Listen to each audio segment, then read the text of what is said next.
নমস্কার বন্ধুরা। আজকে আমি আরো একটা বিষয় নিয়ে তোমাদের সঙ্গে আলোচনা করব।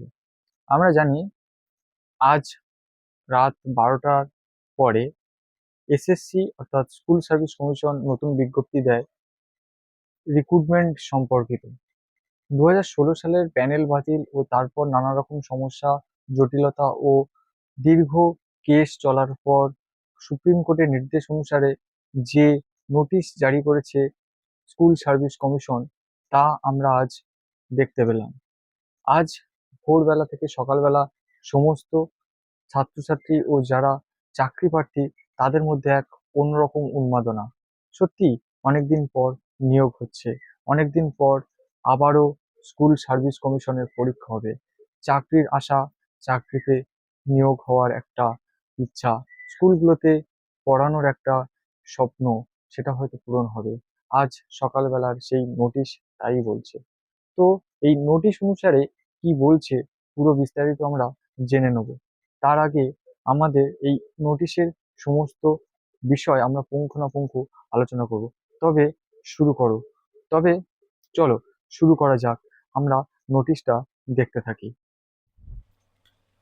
2016 সালে প্যানেল বাতিল, তারপর নানা টানাপোড়েন, নানা কেস এবং নানা সমস্যার মধ্যে দিয়ে আজ রাত 12টা নাগাদ অর্থাৎ 30/5/2025 নতুন বিজ্ঞপ্তি প্রকাশ করল school service commission. West Bengal বোর্ডের স্কুল সার্ভিস কমিশন আজ নতুন তাদের বিজ্ঞপ্তি দিল। এখানে তারা বলেছে অনারেবল সুপ্রিম কোর্টের নির্দেশ অনুযায়ী তারা এই নোটিশ জারি করছে এবং এই নোটিশ অনুযায়ী তারা বলছে যে government aided sponsored secondary higher secondary school in West Bengal against the vacancies directed by the field by the initiating fresh selection process. অর্থাৎ তারা নতুন যে সিলেকশন প্রসেস করছে সেটা যে গভর্নমেন্ট স্কুল বা গভর্নমেন্ট এড স্কুল বা যে গভর্নমেন্ট স্পন্সর স্কুলগুলো আছে সেইগুলোতে 11 এবং 12 ও নবম এবং দশম 9 এবং 10 এই দুই গ্রুপে 4টে ক্লাসের জন্য তারা শিক্ষক নিয়োগ করছে। Except work education and physical education, অর্থাৎ ওয়ার্ক এডুকেশন এবং ফিজিক্যাল এডুকেশন ছাড়া তারা এই সিলেকশন পদ্ধতি শুরু করবে। The entire process is being carried out strictly without prejudice to rights and continuance of the state commission and the board of their pending review petition in the honorable supreme court in India, and without intending to create any equity or rights to any party may who may choose to participate in this process। অর্থাৎ এখানে বলা হচ্ছে যে যদি কোনো review petition চলাকালীন যদি কোনো রকম কেস বা কোনো রকম কিছু যদি বাধা বা কোনো রকম যদি কোনো অসমতা তৈরি হয়, তাহলে দি commission reserves in rights to cancel, withdraw, resign or amend the selection process of the terms and condition thereof at any time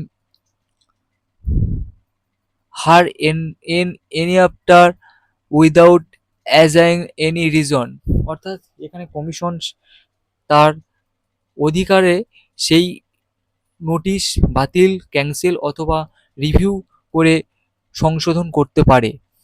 The selection process will be governed by the West Bengal School Service Commission Act 1997। তো মোটামুটি যেটা আমরা বুঝলাম যে এখানে এই যে প্রসেসটা কমপ্লিট হওয়ার আগে কিন্তু তারা বলে দিচ্ছে যে যদি কোনো রকম সমস্যা হয় তাহলে এই নোটিশ বাতিল অথবা রিভিউ করার জন্য প্রস্তুত হবে। তো এরপর আমরা আসি যে কারা কারা এখানে বসবে, কারা কারা পরীক্ষা দিতে পারবে সেগুলো নিয়ে। Any citizen of India only may apply in the post of teachers. ভারতবর্ষের যে কোনো ক্যান্ডিডেট এখানে নিয়োগ পদ্ধতিতে আসতে পারে।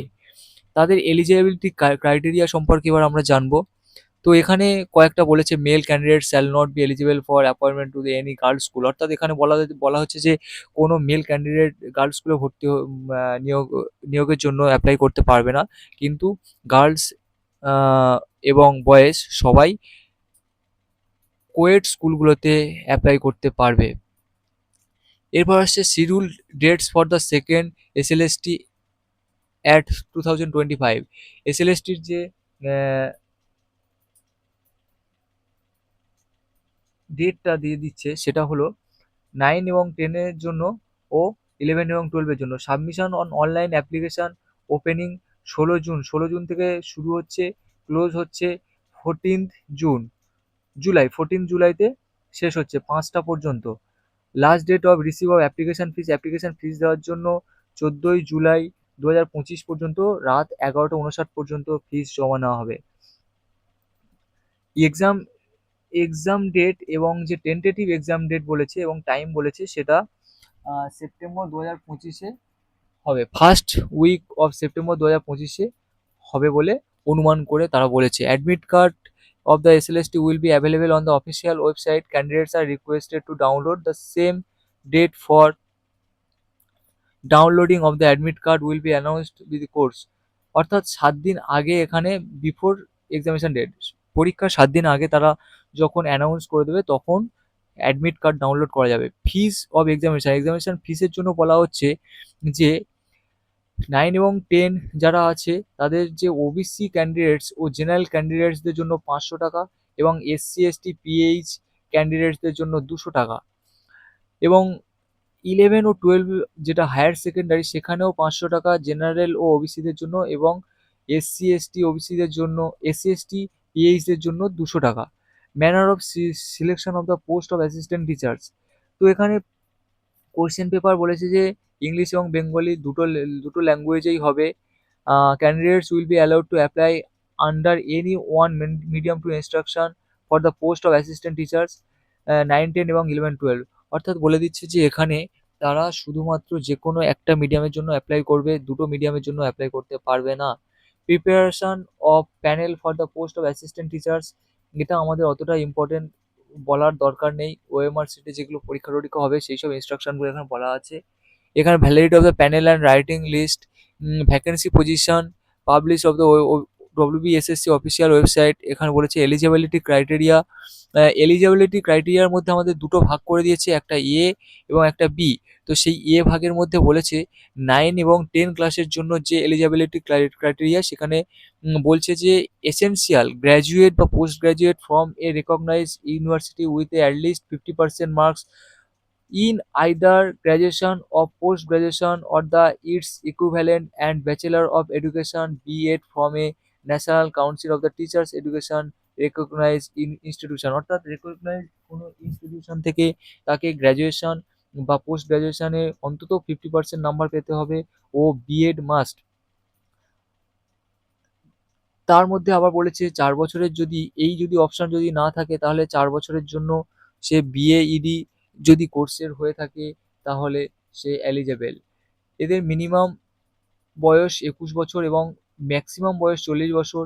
সেখানে 5 বছরের ছাড় পেতে পারে এসসি/এসটি ক্যান্ডিডেটরা, 3 বছরের ছাড় পেতে পারে ওবিসি ক্যান্ডিডেটরা, এবং 8 বছরের ছাড় পেতে পারে ফিজিক্যাল চ্যালেঞ্জ বা ফিজিক্যাল হ্যান্ডিক্যাপ ক্যান্ডিডেটরা। পরের বি অপশানে যেটা আসছে 11 এবং 12 এর জন্য যে কোয়ালিফিকেশনের কথা বলা হয়েছে সেখানে এসেনশিয়াল মাস্ট যেটা post graduation with at least 50% marks. Post graduation হতে হবে এমএ পাস, 50% নাম্বার পেয়ে এমএ পাস হতে হবে, এবং যে কোনো গভর্নমেন্ট স্বীকৃত ইনস্টিটিউশন থেকে বিএড করা মাস্ট হতে হবে, অথবা বলেছে পোস্ট গ্র্যাজুয়েশন উইথ অ্যাটলিস্ট 50% মার্কসের সাথে BA Ed, BSc Ed from any NCT recognised institution. এখানে মিনিমাম হচ্ছে 21 বছর বয়স, ম্যাক্সিমাম 40 বছর বয়স। বয়সের ছাড় পাবে 5 বছরের এসসি/এসটিরা, এবং 3 বছরের ছাড় পাবে ওবিসিরা, ও ফিজিক্যাল হ্যান্ডিক্যাপ বা ফিজিক্যাল চ্যালেঞ্জ ছাত্রছাত্রীরা পাবে 8 বছরের। এরপর আমরা মিডিয়াম অফ ইনস্ট্রাকশন, এখানে বলছে যদি candidate willing to be selected as an assistant teacher class 11 এবং 9 এবং 10 and 11 12 having Bengali or English, Hindi or Nepali or Oriya or Santali or Telugu or Urdu as the medium of instruction.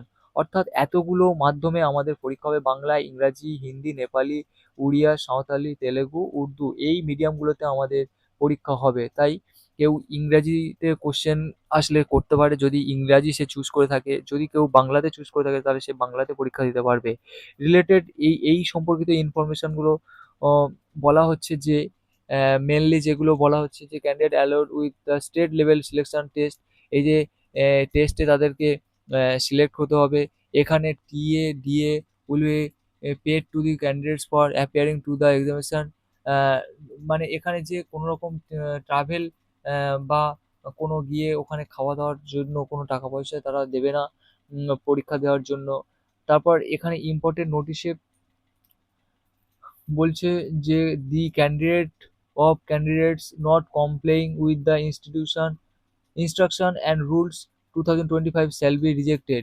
বলছে যে আহ, এখানে আমাদেরকে খুব সুন্দরভাবে যদি না আমরা ফর্মটা ফিল আপ করি তাহলে আমাদের এটা রিজেক্ট হতে পারে। Candidate should enter his her particular name, father's name, এগুলো হচ্ছে খুব ভালো করে দিতে হবে এবং সেখানে মাধ্যমিক সার্টিফিকেট নম্বর সেগুলো সব দিতে হবে, বার্থ ডেট অফ বার্থ এগুলো সব দিতে হবে। It is requested to each candidate should submit his form carefully as after submission of online application form no further rectification will be allowed.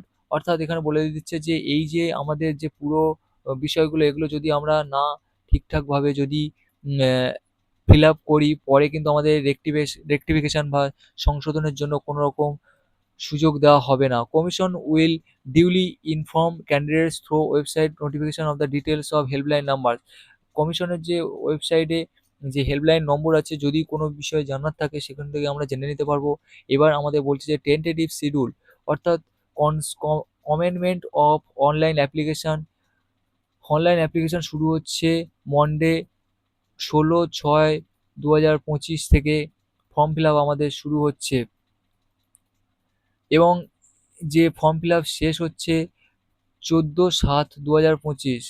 14/7/2025 আমাদের ফর্ম ফিল আপ শেষ হচ্ছে 11টা 59-এ। Tentative date of written টেস্টে first week of September 2025। Tentative publication of result হচ্ছে fourth week of October 2025। Interview first week to third week of November. Tentative এটা হচ্ছে অনুমান করা হচ্ছে এই সময়ে আমাদের ইন্টারভিউ হতে পারে। পাবলিকেশন অফ প্যানেল 24/11/2025 নভেম্বরের 24 তারিখে। Tentative commencement of counselling and recommendation 29/11/2025। অর্থাৎ আমাদের 24 তারিখে আমাদের পাবলিকেশন প্যানেল পাবলিকেশন হয়ে যাওয়ার পরেই আমাদের 29 তারিখে নভেম্বরের কাউন্সিলিং কমপ্লিট হবে। এটা West Bengal central school service কমিশনের তরফ থেকে এই পুরো নোটিশটা আজকে দেওয়া হয়েছে। এখন আমরা এই যে নোটিশ সম্পর্কে জানার পর আমরা দেখে নেব মোটামুটি ভ্যাকেন্সি কেমন আছে, যেটা আমাদের যদি 9-10-এর ক্ষেত্রে দেখি, 9-10-এর ক্ষেত্রে বাংলার জন্য আছে 2090 অর্থাৎ 2090 জন। Female candidate 786। অর্থাৎ আমাদের এখানে একটা জিনিস বুঝতে হবে, Bangla medium, English medium, Hindi medium, Nepali, Oriya, Telugu, Urdu এই এতগুলো মিডিয়ামের জন্য আমাদের টোটাল ভ্যাকেন্সি করা হয়েছে 23,212।